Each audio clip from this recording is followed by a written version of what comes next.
राजद अध्यक्ष लालू प्रसाद यादव ने स्वर्गीय रामविलास पासवान को भारत रत्न देने की मांग करके बीजेपी के सामने बड़ी मुसीबत खड़ी कर दी है।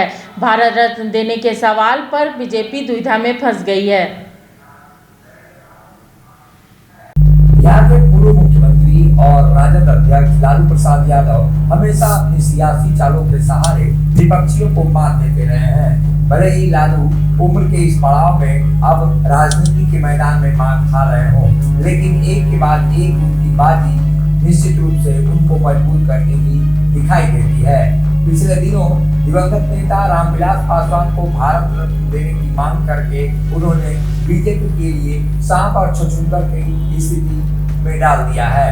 बीजेपी इस मांग को न उगलते बन रही है बीजेपी के लिए और न ही निगलते हुए। एक तरह से कहा जाए कि लालू इसकी क्रेडिट लेने के लिए और दलितों का वोट बैंक अपने खेमे में लेने के लिए लगातार प्रयास कर रहे हैं। ऐसा नहीं है कि यह पहली मांग है, हालांकि इसके पहले बिहार के पूर्व मुख्यमंत्री जीतन राम मांझी और वीआईपी के नेता मुकेश सहनी भी मांग कर चुके हैं, लेकिन बीजेपी के लिए ये मुश्किल भरी मांग है, क्योंकि अगर बीजेपी रामविलास पासवान को भारत रत्न देने की मांग को स्वीकार करती है तो ऐसे में उसके लिए कठिन स्थिति होगी। हालांकि रामविलास पासवान का योगदान बिहार की राजनीति में और देश की राजनीति के साथ ही दलित समाज के उत्थान में है, इसको स्वीकारने से बुरी भाजपा नहीं करती है। लेकिन जहां तक भारत रत्न देने की बात आती है तो वो केंद्र सरकार पर हवाला डालती है। वहीं मुखर होकर लगातार लालू प्रसाद यादव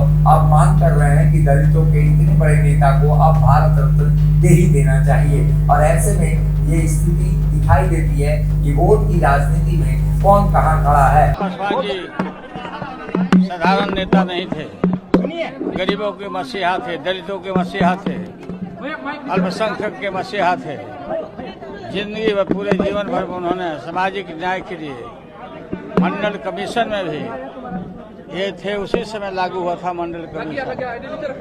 और नहीं, हम लोग के बीच में आज नहीं है, आना जाना लगा हुआ है। आज उनकी सारी जिम्मेवारी चिराग पासवान के ऊपर है और हम मांग करते हैं कि भारत सरकार को माननीय पासवान जी को देश रत्न की उपाधि से। हालांकि केंद्रीय मंत्री के रूप में पशुपति पारस का दूसरा खेमा खड़ा है, जो जदयू के साथ कदम से कदम मिलाकर चल रहा है। वहीं चिराग पासवान का साथ बीजेपी नहीं दे रही है, लेकिन इतना जरूर है चिराग का विरोध भी नहीं कर रही है। कारण साफ है कि चिराग के अंदर उनमें वोटों के जुगाड़ का मामला दिखाई देता है। वहीं लालू प्रसाद यादव बीजेपी को पर्दे के बाहर लाने की खेल के यानी पर्दाफाश करने की रणनीति पर काम कर रहे हैं। इस खेल को वो बखूबी समझ रहे हैं। बीजेपी को पर्दे से बाहर लाने की कोशिश में लगातार लालू लगे हुए हैं। यही कारण है कि कभी वो चिराग पासवान को आशीर्वाद देते हैं तो कभी बीमार होने के बावजूद वो चिराग के बुलावे पर रामविलास पासवान जो श्रद्धांजलि देने उनके घर जाते हैं। आखिर बीजेपी चिराग को लेकर क्या रणनीति अपनाती है ये वो समय बताएगा, लेकिन वोटों के मामले में ये पूरा खेल उलझा हुआ है और इस खेल में बाजी अब पलटने की जरूरत में है लालू प्रसाद यादव। लालू प्रसाद यादव भी चाहते हैं कि दलितों के वोट के सहारे वो अपनी नैया पार लगा सकते हैं। बिहार के अंदर पासवान बिरादरी का 5% वोट उन्हें बीजेपी से बढ़त दिला सकता है। ऐसे में चिराग को साथ रखना चाहते हैं तो वहीं चिराग बीजेपी के भी साथ रहना चाहते हैं। तो ऐसे में चिराग को फैसला लेना है और आने वाले दिनों में भारत रत्न की मांग को लेकर जिस तरह से बीजेपी की स्थिति होने वाली है वो दुविधा भरी स्थिति में फंस सकती है। देखना होगा कि अब बीजेपी की रणनीति क्या करती है। मुखर संवाद के लिए पटना से ब्यूरो रिपोर्ट।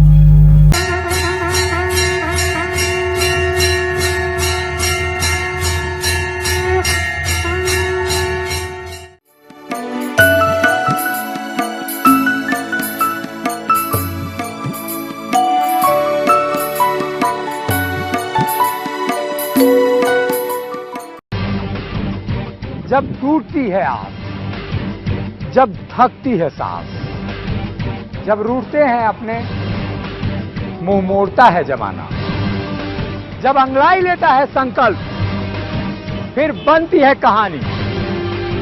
बनते हैं अनमिट निशान। देखिए मेरे साथ संघर्ष की दास्तां।